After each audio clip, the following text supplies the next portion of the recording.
Hello, everyone. Welcome back for another positive talk. We're at episode 265, which is crazy. Celebrating Pride Month this June. Got my Pride shirt on. I'll be jumping over to my friend Theo's Pride Summit after I jump off of this live today. Super excited to be a part of that. So definitely go check me out over there if you haven't. You can get free tickets to that on his website. The link is on my profile. So everyone can be there for that conversation as well. And then LP and I just finished recording our second episode together for his podcast, Trigger Warning. So hopefully you all have checked our first one out. Share that in my story. I'll be sharing those links as well again for those of you who are interested. And then hopefully you'll enjoy this conversation today as well. In one of my friends' clubhouse rooms, Val and Leah introduced me to LP. We've had a lot of uncomfortable conversations in those rooms. Hello. Hey, what's going on? Welcome to Positive Talks. Hey, I'm glad to be here, brother. Awesome. Well, I will let you introduce yourself so people know who you are, and we can kind of dive into a conversation. Yeah. All right. So I am Larry Pinson. Everybody calls me LP. I am a retired paramedic and firefighter from the state of Missouri. I'm from St. Louis specifically. That's where I was born and raised. I was a computer nerd before all of that. So for 20 years, I worked as someone who did tech support. And afterwards, in 2006, I got into EMS. And so from 2006 to 2019, I started as an EMT basic and worked my way up and got my paramedic license. And because all paramedics are EMTs, but not all EMTs are paramedics. And so once I got my medic license in 2019, I got my medic license in 2017 to 2019, I started working at a fire department. So I worked for a private EMS service and I worked for a paid fire protection district in the state of Missouri. And so it was the largest fire department in St. Louis County, which comprises 90 municipalities. We covered 17, which was 3 zip codes. And so in 2020, COVID comes. And so I'm working at a fire department that had the largest number of COVID cases in the state of Missouri. And so all my patients were getting COVID. My coworkers started getting COVID, at both jobs. And what happened was my wife, Mrs. LP, she has a number of autoimmune issues and she gets sick real easy. So when we talked with her doctor, so this is in March of 2020, they said, if she were to get COVID, she probably won't make it. And so I said, well, we're in St. Louis. So my wife, she's from North Carolina. She was raised in Charlotte. I said, why don't you go hang out with your family for about a week? Maybe this COVID stuff will pass over. She's like, okay. The next week, not only is our wedding anniversary, March 16th, they did the worldwide shutdown like the day before that. And we were sitting there like, damn, what do we do now? Well, we had planned on moving to Charlotte in 2026 after my daughter, my youngest child, graduates high school. And I had full custody of her at that time, or before then. And so I let her go back and live with her mom. And so we had a joint custody. And so that allowed me to tell my jobs, hey, I can get another job. I don't want to have to get another wife. So I retired from fire and EMS. I retired. I didn't get laid off or none of that stuff. I was at the top of my game. I got an EMS at 37. I'm 52 now. And so when I retired, I had won a lot of major awards. I had won 4 clinical life-saving awards. Saved more lives than that, but there are certain awards that you meet certain clinical qualifications for. I was featured in an online article in U.S. News and World Reports. This was entitled Diversity Emergency, and it talked about, it featured me, it featured my medical director, Dr. David K. Tan, And my instructor who got me into EMS in 2006, his name is Monroe Yancey, and he's a nationally known paramedic instructor. It talked about the lack of diversity in emergency medicine. That article, Drummond, has spawned, at my last count, 40 worldwide peer-reviewed journals. Just talking about a black kid from the projects of St. Louis, Missouri. And, you know, I told them in the article, the guy that wrote it, his name is Joseph Williams. I said, you know, I didn't see a lot of black folks that were in EMS and first responders growing up as a kid. You know, there's a movie that came out in the 70s, and I know people have issues with Bill Cosby, but he starred in this movie. It's called Mother Jugs and Speed. And that movie talked about private EMS services back in the days that would race to 911 calls because whoever made patient contact first got their contract. Well, a lot of them were getting killed and hurt. And so we don't rush into situations like that now, no matter what type of service you work for, because there's a thing called staging that we do that keeps people from getting hurt and killed as much as they were. But for me, we moved here to Charlotte after I retired, and a year later I started this consulting firm because I still had my license and certifications and all this stuff, and I was getting pulled for interviews like what you're doing, radio interviews, all kind of stuff or whatever because of that article. So all these people are reaching out to me from across the country. And I said, man, my wife, she's a HR and payroll professional. She's a project manager. And so there was a couple of people that are friends of ours that needed help from the IT perspective, excuse me, which is my background. And I was like, it was kind of the precursor to what we now know as virtual assistants. So we started doing that work. That's what the company initially started doing. But because of my paramedic experience, one of my certs is I'm a Stop the Bleed instructor with the stopthebleed.org. So I travel across the country teaching people how to survive in these real times, how to use chest seals and tourniquets and do bleeding control, because uncontrolled bleeding is the number one cause of death in traumas. And so we teach people how to survive in these real times because it's based on not a matter of if, but when and where an emergency is going to happen, whether it's a violent critical incident, active shooter, whatever it is. And what are you going to do? Because 911 can respond, but they may not make contact with you because if those dangers are present, they got to deal with that first. So it's life over limb, literally. That's my focus now. I am a certified instructor with the American Heart Association, teaching BLS and CPR classes, and that's going to expand with other places also. And I teach on violent critical incidents or active shooter consulting, the concepts of run, hide, fight, all of this stuff or whatever. That being said, we started a podcast in 2022, and it's called Trigger Warning Talk Podcast, all 4 words. We're streaming on all the major platforms. You can watch the interviews on Spotify or our YouTube channel, which is Penton Penn and Consulting Solutions, LLC. We cover 4 areas under public and mental health. I always say mental health crisis is the world's oldest continuous pandemic that's been around since the beginning of mankind, and we got to put in the work to get to our humanity. So we cover human and sex trafficking, domestic violence, sexually based offenses, and true crime. Under true crime, we do a missing person case at the end of every episode. 99% of those cases are melanated men, women, and children. It could be an abduction, a runaway, or a kidnapping. We want to also cover cases from a true crime perspective where if that person was killed and their killers hasn't been brought to justice, or we don't know who they are, we want to cover those stories because we want to bring the same media attention to those stories that we don't see in mainstream media. And that's why we started the podcast.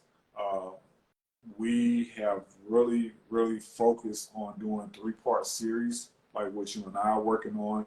This is June, this is Pride Month. So I think except for one episode, every episode that comes out this month is going to have an LGBTQ a community member talking about whatever that particular episode is about. And we're just glad to network and partner with you on those things. That's my short journey professionally, and I will take any other questions that you have, good, bad, ugly, or indifferent. Yeah, we'll dive right in. So I was introducing you and saying that we met through Val's room of making the uncomfortable comfortable room, Right. and I think that that's not an easy room to sit in. And I think that when it comes to meeting and connecting with fellow individuals who can sit in that space, in that uncomfortableness, and have those tough conversations, I think that it's really important. And I think that when it comes to the conversations that we've had in that room, like we hear all the bad that is happening, we hear all the injustices, the inequalities, the just things that are happening to everyone, and trying to figure out a way to like move forward to where you can still enjoy your space and peace in the world, but still moving forward with intention to create a better world than the one we came into. Absolutely. So when it comes to sitting in spaces like that, because you've always had very inspiring things to say, and sometimes those rooms can be pretty long and you hear a lot of things said before you get the chance to kind of speak up. Like, how do you kind of navigate conversations like that need to be had, but don't allow it to like negatively impact you to the point where like the conversation is no longer forward moving? Because I think those conversations could take the turn for the worse, but I think that those conversations always have beautiful endings and a lot of really good information that people can understand and move forward with and use. In my head, I think about the perspective of we have to get back to our, not necessarily get back, we have to get to our humanity. We got to tap into that. I treat you humanely all across the board, from A to Z. I can get to Z and start over to double A to double Z.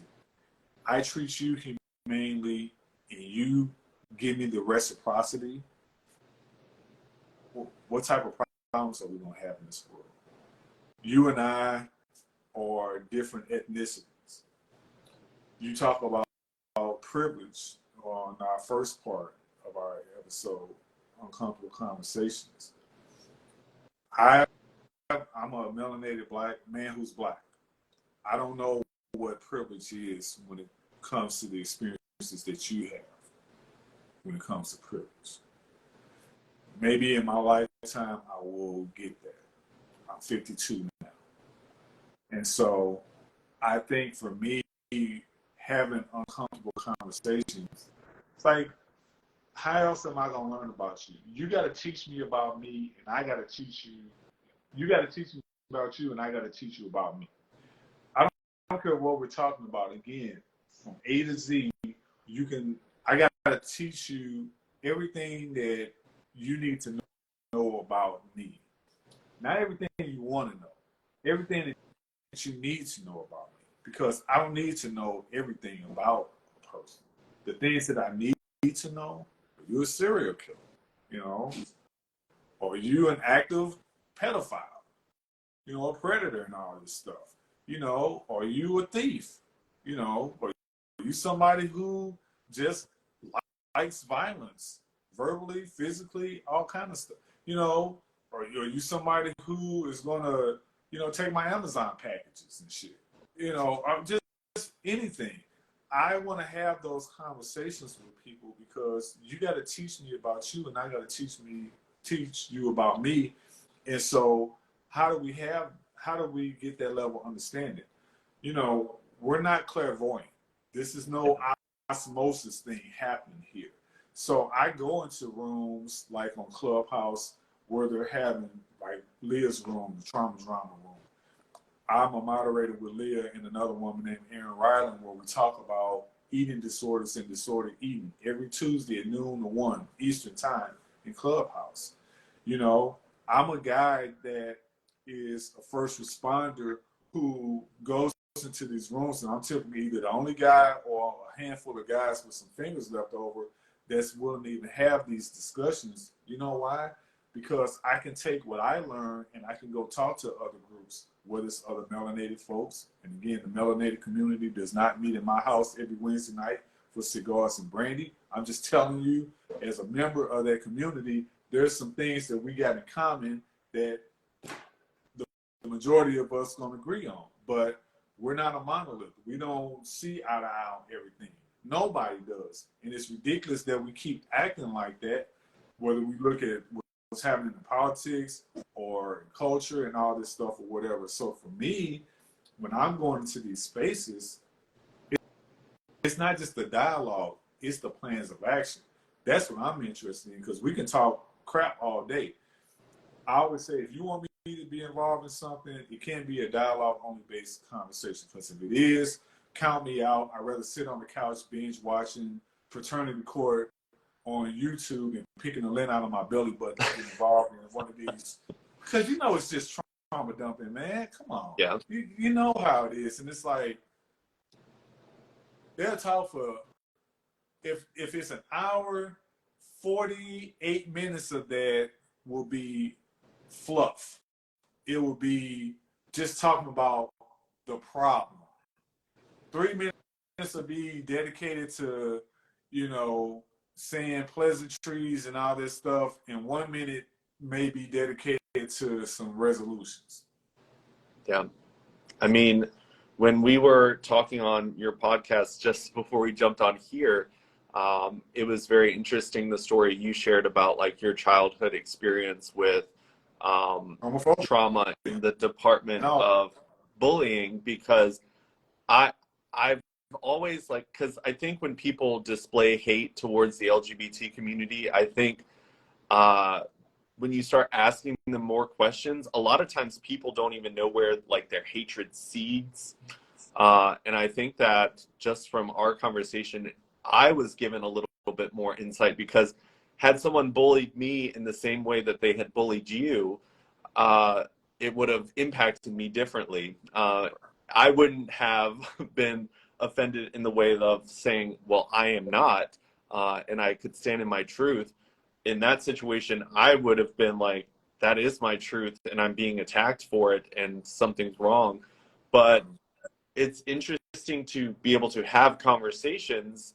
Yes, it might be something that triggers you. Yes, it might be uncomfortable and you might be sitting there shifting or twiddling your fingers to get through it.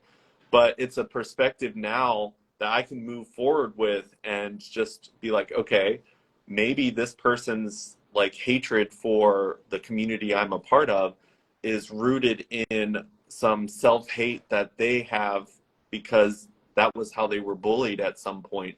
It doesn't ever make anything right, but it helps you understand, like, okay, now we can have a different type of conversation that might be able to pivot this person's perspective of a community that is really not there to be bullied or used as like a punching bag. It's a community of people looking for love and acceptance.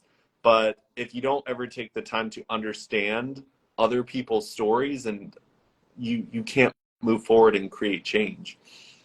Here's the thing that I thought about, because as we talked about, and that's going to air this Thursday, where we talk about not only uncomfortable conversations, we're going to be talking about hate crimes and intimate partner violence and domestic violence. For me, I was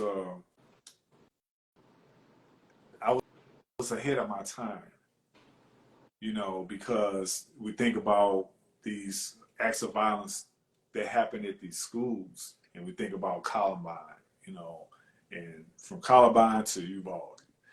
And I thought, man, you know, as I told you, I love, you know, having #2 sharpened pencils.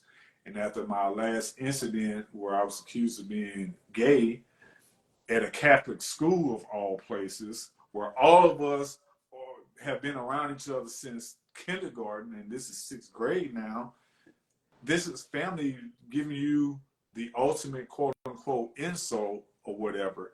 To be gay at a Catholic school, a black Catholic school. Remember, I went to St. Martin de Porres, the patron saint of the broom. So in St. Louis, Missouri, on the west side, you know. So I'm like, I gotta be hard. I gotta be tough. I gotta. No, you can't be gay at a Catholic school in the 80s. This is 82. This is my mindset. I'm in the 6th grade.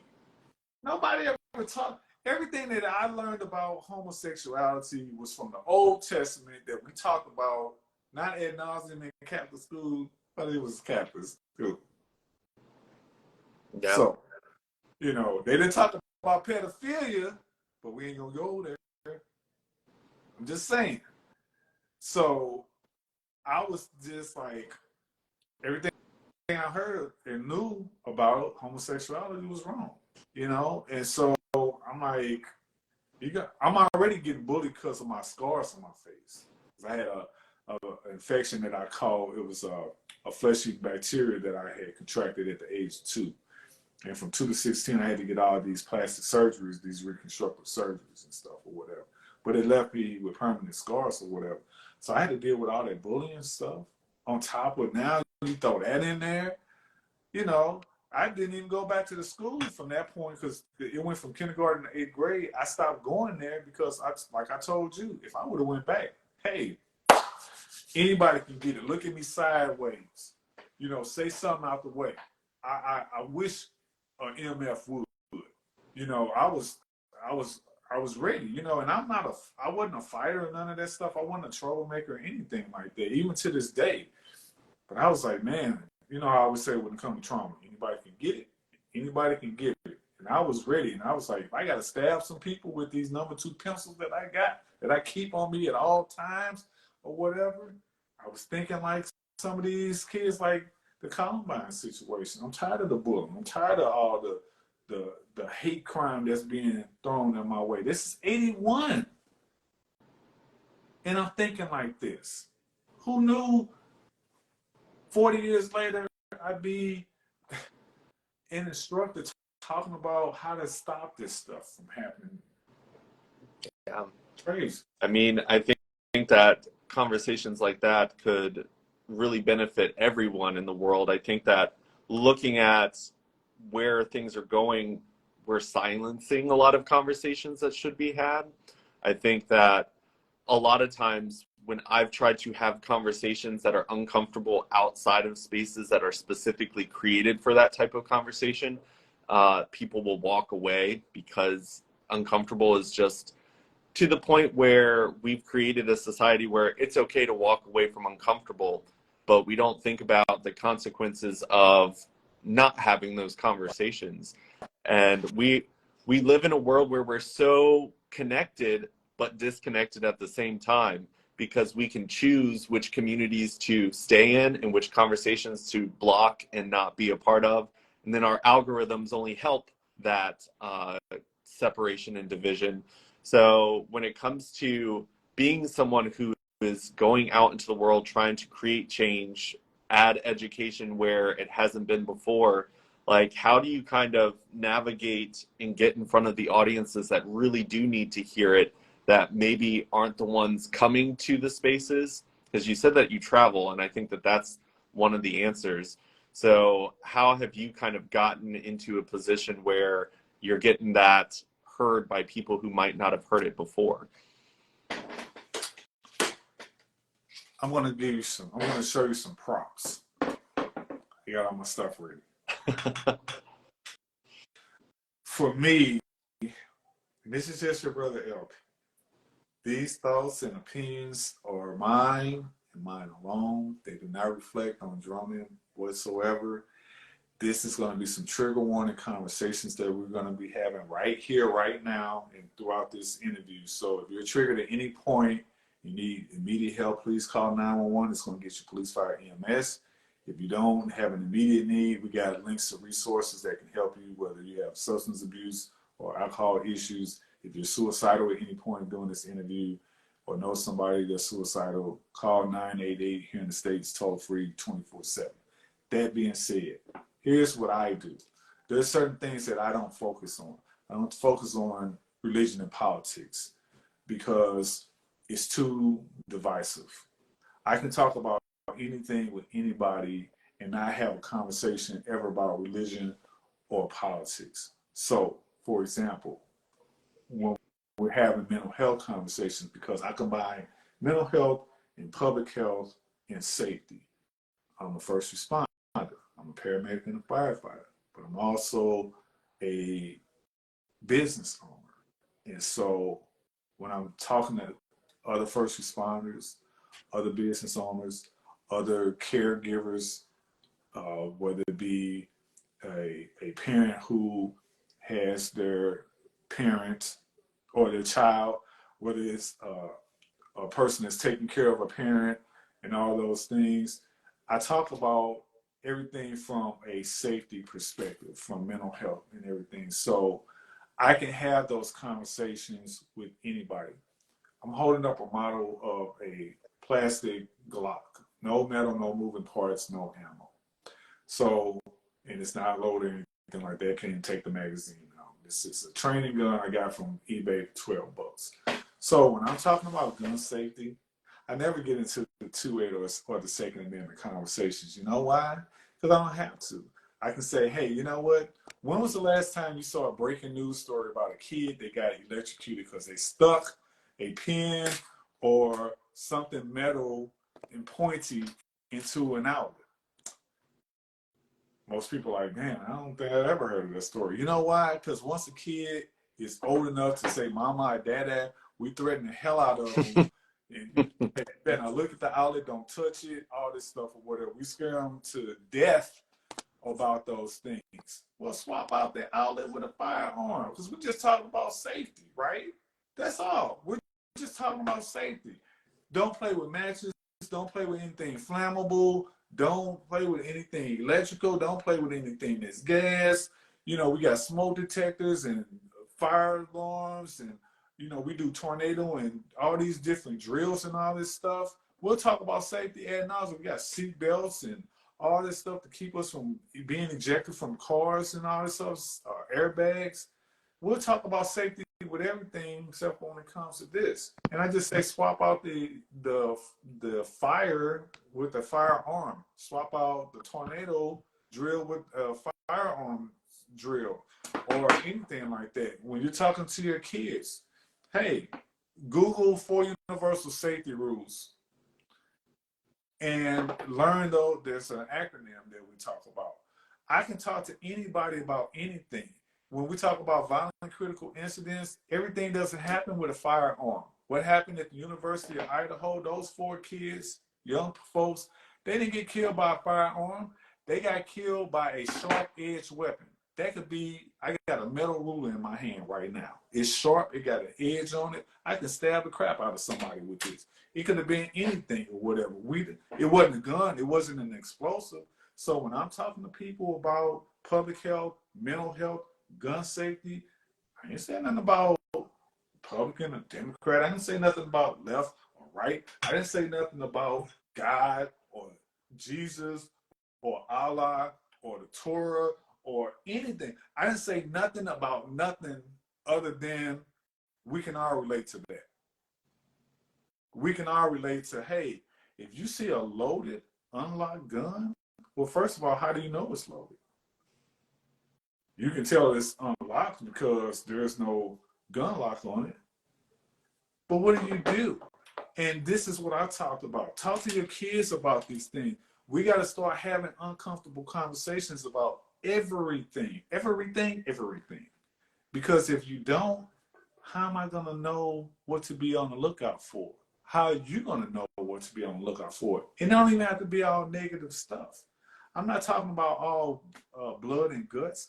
I'm talking about, hey, you know what? If I need a kidney, and Drummond Culture is not only, he meets 2 criteria, folks. He is a willing donor, and dag nabbit, he's a match. Thank you. I am going to make it. It ain't going to matter that I got a kidney from a white man and I'm a black man. It's going to matter I got a kidney from a human being. I didn't get one from a goat. I didn't get one from a giraffe. I got one from a human being who was humane enough to show me his humanity. And that's where I come from. That's how my approach is. Yeah. I think that we've gotten to the point where it's almost in our minds we create safety by saying we're not like other people. Like we go through life thinking we'll never get cancer. We're not like other people. We are not going to ever be in a position where a gun is pointed at us. We're not like these people. It won't And happen to me. we, out of like our own safety, we like will other people to the point where it's like I'm not in any type of danger. I know that a conversation I've had a lot with people recently was like when the Pulse shooting happened in Orlando, Let's talk like about did you feel a sense of fear and lose all sense of safety? And for the first time for me personally, I was just like, I felt completely exposed. I felt like leaving my apartment was dangerous. I felt like it was just not a safe world anymore because there was someone out there who physically went into a gay space and killed a lot of people. But then I started asking myself deeper questions. I was like, this is not new. This is not the first mass shooting. Why it. is this the first time that my sense of safety has completely disappeared? And it was because for the first time, the headlines on the news had labels that I put on myself. And I was just like, I'm in danger because this label that I have is now being on the TV as a target of someone's hate. And that's not new. I'm LGBT. I've heard lots of hate crimes, but this was something that was really big. Yeah. I was a senior in high school when the Virginia Tech shooting happened. I had applied to go to that university, Wow. and that sense of fear existed there, but I was just like, okay, going into college, like that wouldn't happen where I am. I used things like, oh, these have key locks where you have to use a card to get in. Like I created safety for myself Absolutely. because I didn't want to fear going to college, but that could happen anywhere. Anywhere. And when it comes to that, it's important for people to realize what your mind's doing to create a sense of safety, but how connected and how likely it is still able to happen to us. So just because it's happening to a minority group that you might not label yourself as, doesn't mean it's not something we as humans, because it's humanity we're talking about, should be talking about to prevent for everyone. We don't want anyone to have to feel like when you turn on the TV, all your safety does not exist anymore. Here's a thought. When we are having these discussions, I want to be able to have a non-biased conversation. Here's my thought on bias. Here's how you eliminate bias. You're going to love this. Everything that I know about you, if I didn't know you, I should be able to say the exact same thing about you. If I knew your whole life story, if I didn't know you personally, I should be able to have the same commentary about that story. Good, bad, ugly, or indifferent. It doesn't matter. So Mrs. LP is one of the best humanitarians that I know. Here's why. She is a rape advocate. She is a true crime detective. She doesn't work for a law enforcement agency or anything like that, but she has a Library of Congress amount of information that goes back decades on missing persons. She has a photographic memory about some of this stuff. I'm talking from U.S. to worldwide. It's just amazing. She also is a missing person expert, and she's gotten involved in some national cases, I should say, that have been in the media, where she assembled teams that did search and rescue and found the person from there somewhere or what have you. You never see her at the press conference, and you never hear her. She's not even a disembodied voice because she's very introverted, and she doesn't charge anybody for it. That is what I'm talking about. Now, if I wasn't married to her, but I knew that history about her, I'm going to say the same thing. She's a great humanitarian, and just like I laid it out, I'm going to lay it out the same way. If that was you, I would say the exact same thing, swap out the names or whatever. And so when we're talking about biases, we have to understand that we're talking about bias towards LGBTQ community. We're talking about hate crimes. We're talking about stuff like we were talking before, the movie that John Singer put out After Boys in the Hood. Higher Learning covers so many of these things that we talk about, from hate crimes to rape to LGBTQ stuff, you know, just a bevy of things, systemic racism and how law enforcement treats unarmed black folks and all that. You know, that movie covers that, and that's a very trigger warning movie. If you haven't seen How Learning, I think everybody should look at that. And there's some tough scenes in there. You know, however, when I'm having conversations with people like yourself, I want to learn more. I am a continuous work in I'm a continuous work in progress, and I call myself the infomaniac fire medic. I'm always learning. Like, you got books, you're surrounded by books. I don't have them in my offices. We just moved, but outside of my office in our loft, we got 2 bookcases, and I got like all my books and stuff on there.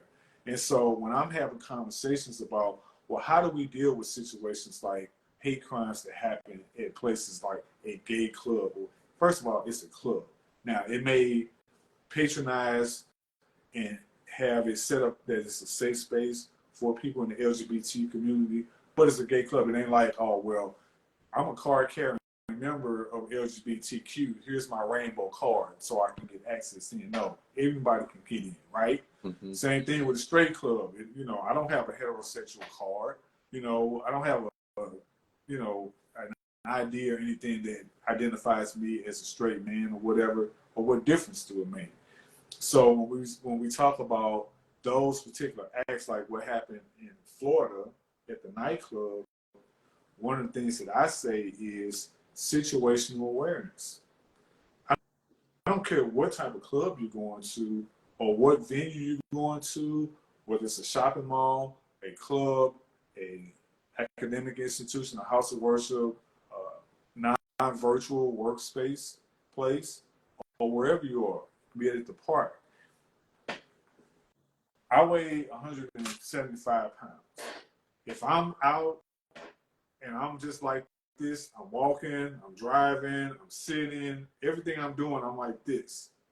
And you got a woman, for example, who is 110 pounds soaking wet. When she's out, she's doing the same thing I'm doing. She's looking at everything. She got her phone sitting to the side. She got it on her, and it's ready. But she's looking at everything. Let's say we're at the park, and I'm sitting on a bench, and she's sitting on another bench. She's watching, everybody that's coming in and out, all the cars and stuff, and I'm all like this. Who's going to be victimized? Me or her? Who's more likely to be victimized? I am. You know why? Because I'm on my phone. Somebody's going to come up behind me and be like, give me your shit. I'm sorry. You know, because situational awareness. So that can happen in any situation. We throw in, hey, I'm going to target this group because they're at this gay club and I'm homophobic, and, you know, somebody from the LGBT community said something to me that I didn't like, or they look like they're gay, or, you know, I know this person is in drag, you know, or this person I was dating told me that they're trans. They didn't tell me that from the rip. They didn't tell me that from the beginning. Now I gotta cut you. Now I gotta hurt you. Now I gotta do something to you, or what have you. You know, so these things spark the need for the conversations, because what do you do in that situation? Did you ever see the movie The Crying Game? I have not. Put it on my list. Man, look, how much homework you want me to give? That's what I'm saying. You gotta watch The Crying Game. I'm not gonna play spoiler, but it has an LGBTQ component to it, big time. Boy George even did the title song or what have you. But that's a powerful movie, and Forrest Whitaker's in that movie. And so in those situations when we're talking about domestic violence, intimate partner violence, where we're talking about hate crimes, whether we're talking about within the community itself, because crime is not about gender, it's not about wealth, it's not about race, it's about who's in proximity that I want to traumatize. There's no such thing as black on black crime. If you live in a neighborhood and it's all black people in there, the likelihood that you're going to be, there's a likelihood that a crime can occur. The likelihood that a crime occurring is probably going to happen from a black person that lives in an all black community. Same thing if you live in an all Asian community, AAPI, or if you live in a primarily white community or something like that. Crime is about proximity. Where you live is where you're going to see good, bad, ugly, and indifferent. It doesn't matter. You know, now that doesn't mean that people don't travel to different communities that they don't live in and they don't look like and they don't quote unquote represent to do crimes. I'm just saying the majority of crimes happen where the majority of those people live. So I don't know of a LGBTQ town, like you got a Chinatown, you know, you got a little Italy, you got a little Haiti, you know, you got a little Havana. There's no, as far as I know, now some people might say, well, San Francisco, or what have you. You know, but I'm just saying, like, it doesn't matter. You got to deal with the crime. Start with the hate, the mental health aspect, because that's where you can tackle anything. If you stop hate, that covers everything. Mm-hmm. Period. I don't have to say Black Lives Matter. I can just say stop all hate. Now I can give you specifics, but we take these terms and they sound good, but then it's just like the defund the police. When I first heard that, I was like, damn, they messed up when they came out with that one, because people gonna be like, no, so you can't defund the police. Because if you don't live with law enforcement, you're living in anarchy. You know, remember the movie, the Purge? Yeah, you're living in anarchy, so we need law enforcement. Otherwise, you're going to live in anarchy. However, defund the police should not have been take the money away from them. It should be take the money that's in the budget and add more mental health resources. As a paramedic, where I worked with the fire department that I worked at, we had crisis intervention teams that were police officers that were trained in mental health on how to help de-escalate. And so I love that, because we never had an incident where the cop had to pull out his Thomas A. Swift electric rifle or taser. See, y'all got to know these terms. That's what I mean. It's about knowledge. Never had a cop had to pull out his taser. Never had a cop had to pull out her pepper spray or mace. Never had to have an officer pull out their billy club or their baton in these situations where they were crisis intervention trained that was working with me. That matters. So when we're having these conversations about hate crimes, well, that person may be medicated. They may not be medicated. This person may have been traumatized, may not have been traumatized. You and I, when we have these conversations, whether we're talking about a nightclub incident or somebody at home under their roof and between their four walls being violated, and when I say violate, I'm talking about sexually, you know, from penetration, oral, anally, vaginally, all the above or whatever, to the mental abuse. The domestic violence with these intimate partners can happen in all kind of ways. Oh, you don't have enough income. You ain't really got nowhere to go. If you don't live here, you're going to be on the street. I control the checkbook. I make the most money. I'm the guy. I'm the alpha, or I'm the stud. You know, you're the beta, or what, you know, all of this stuff or whatever. It's the narcissism. It's a power thing. How can I systemically, it's just like racism. You're gonna love this. I got a different view on racism. I say black people can be racist. You know why? Because if black people were in power and the same thing would happen to all the other minorities, we'd be racist, right? If we were doing systemic stuff, keeping non-black people from getting jobs or getting education or doing all this exclusion like with DEI or banning books or no conversations about CRT and all of these things, redlining, gerrymandering, you know, you name it, you know, whatever. We would be racist too. It's about power and control of another race that's not in the power and control. So in that perspective, if you look at it in its totality, yes, as it's constructed right now, if you're not a Caucasian person, then you're not looked at as somebody who can be racist. Now, we all can be prejudiced, you know. Everything falls under that umbrella of prejudice, though. Why am I prejudiced against you? Why am I prejudging you? Oh, because you choose to be in a relationship with somebody who's the same gender as you. I don't give a damn. And I care more about what you do in your bedroom as I do with 2 dead flies with the wings clipped off. Yeah. It's not knowing that you and your guy getting ready to move into this new place has nothing to do with LP and Mrs. LP's ability to pay said mortgage that we just incurred in this new house that we just bought. Our cars need gas and maintenance. You being in the LGBT community is not going to stop that monthly bill from coming.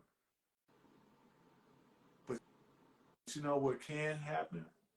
If I don't have a conversation with you and I don't talk to you, or I don't talk to people in your community, that kid that went to St. Martin de Porres, who after 6th grade became homophobic, thank God I stopped my homophobic ways and conversations in 1997. No, not 97. 95. That's when I worked with that social service agency, that nonprofit group, and started working with the American Red Cross and got trained on teaching HIV and AIDS. Especially, we did a lot of conversations about LGBTQ, and we had people from that community that were instructors. And I'm telling you, it needed to be, it was destined to be, and I'm so thankful that they educated me on how wrong I was in my homophobia.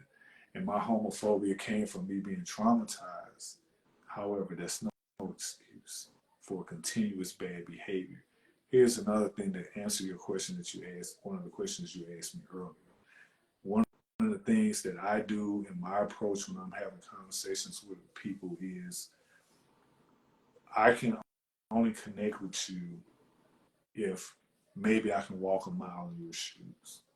So for me, I know what it's like being bullied. How dare I bully somebody? But let's say I never was bullied. How dare I bully somebody? I know what it's like to be traumatized. How dare I traumatize somebody? As a paramedic, we got to take the Hippocratic Oath. You know, the first line, first do no harm. It's a Latin term that we say. Primum non nocere. First do no harm. How dare I harm you? That's what made me one of the best first responders. I put my resume up against anybody in EMS. This is not me being braggadocious or anything like that. Some people got more cert, some people got more experience and more time in the game or whatever. I did my job well. Forget all the awards and all the notoriety that I got. I know I did my job well. And me being retired, I'm still in that foxhole. So when I'm talking to people like you, I say, you know what? I need to network and partner with you because I'm still in the know. Because I still want to know. Martin Luther King has a great quote, and I added a word to it. And I'll tell you what that word is. Intentional. But his quote is, there's nothing more dangerous in the world than conscientious stupidity and sincere intentional ignorance. Intentional ignorance has killed more people than all the world wars combined.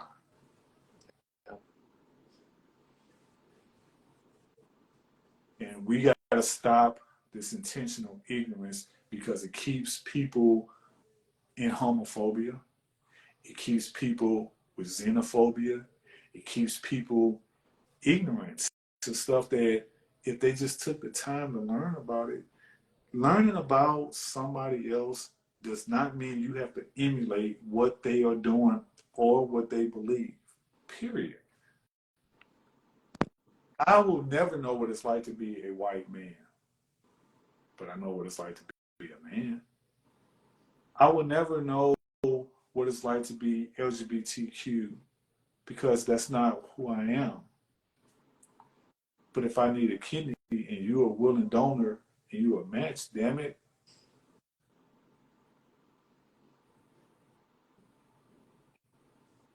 I'm forever grateful.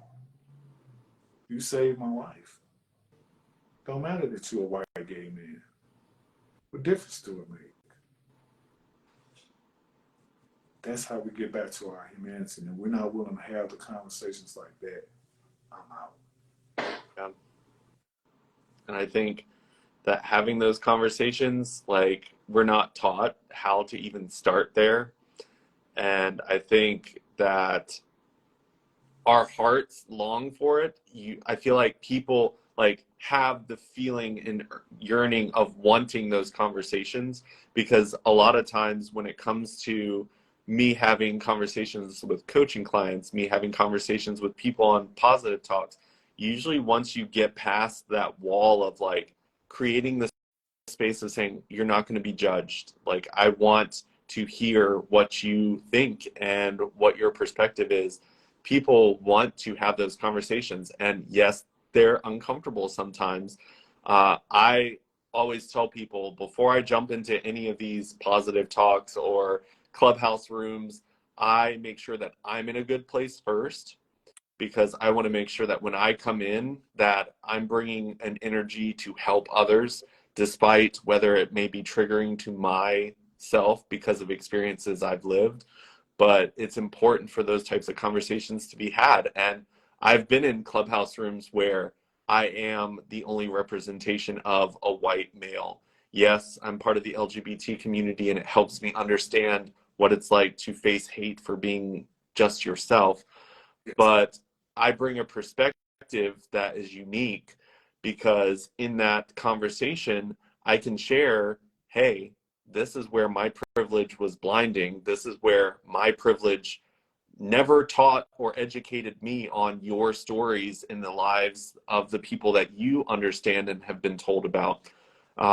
Because unfortunately, there's been a lot of whitewashing when it comes to our education systems and helping people understand the dynamics and things that actually happened, because they assume it's conversations that can't be had in a way that would be educational and informative without causing problems or whatever it may be. Like when you were talking about if roles were switched, would people of a different minority status be able to be labeled racist? And yes, that can happen. The conversation I try to have with so many people when it comes to racism, like in the current world, white people can be racist because we hold power. Yes, in a certain room, we may be a minority, but when it comes to power as a whole, our whiteness is a power that no one else can hold. And that, in that sense, would put us in a position of being the only race that truly can be racist, because actions have to be able to be taken within that power. But I think that that's one thing that's fearful right now, and why you see so many laws and things being passed everywhere is because it is getting to the point where power is being distributed it more equally or spread out more, to where there's fear that one day we won't have power to hold like a position and not be challenged in a way that we've never experienced before. And I think that that fear is a triggering thing for a lot of people's decisions to put laws in place and make sure certain things, whether that's redlining communities to prevent certain candidates from being elected, whether that's trying to make sure that we only hire people within a certain group into higher positions that can make change because we're afraid. I think there is a fear there that exists. And I think that that is something that maybe is really uncomfortable to say. And we want to think that there's enough humanity to where that's not happening. But unfortunately, I think that fear is driving a lot of the actions of people right now. And if we could remove that fear of, oh gosh, if someone else takes power, I'm going to be put through something that is uncomfortable, and just be like, let's just see everyone as humans again. Let's bring that to the forefront. Stop letting fear control all your decisions, because when you start to connect with people and stop letting fears prevent you from doing it, you start to see we're all people. I always tell people, when it comes to the people I relate to the most, it's not because I'm a man, it's not because I'm white. Like, the people I connect with are people like you who are seeing a problem in the world and want to make it better. People who are seeing the hurt in the world and want to remove it. People who are seeing fear and wanting to resolve it. Those are the people I connect with. And because of that, when you take a picture of me and my group of friends, it's a diverse picture, because that is something that exists in a lot of different people. And I think it's important for people to look past the things that we can physically categorize people by and start to do the hard work and connect with people. Like you were saying about your wife, like, you can't look at her in a picture and go, she's a humanitarian. But if you get to know her, yes, you can do that. I got something for you as we wrap up. Hold on. Okay.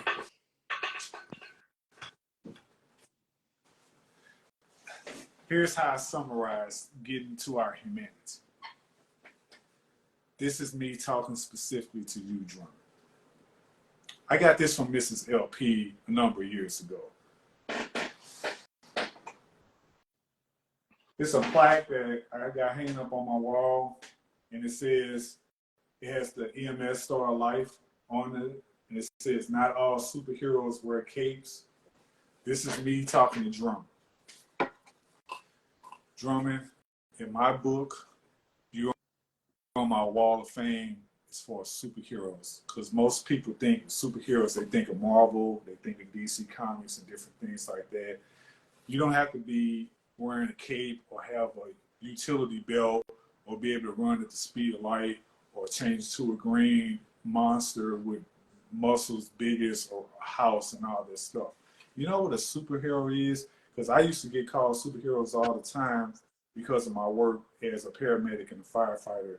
Not even because I won awards and all this stuff, but they got added to it. And people call me superheroes.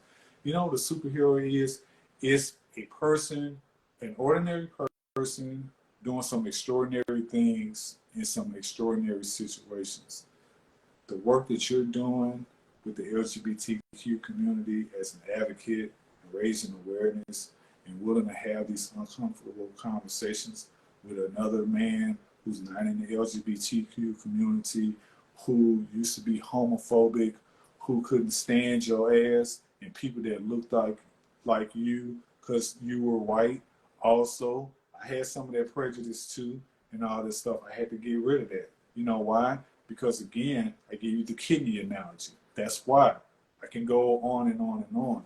Drummond, you are a superhero in my book because of the work that you're doing in some extraordinary situations, because you had to overcome ACEs, adverse childhood experiences. You had to overcome trauma in your family, in your religion, in your relationships. And damn it, if you're not a superhero, nobody deserves the title. So my flowers go to you. We're going to continue to network and partner together and create some great content. And if somebody got a problem with it, they can go kick rocks. LP out. Have a good one, and we will definitely continue to talk. That's right. Thank you for everything that you do as well, and happy Father's Day. Thank you, sir. I appreciate that. Have a good one. On your move. Thanks. Bye. Peace.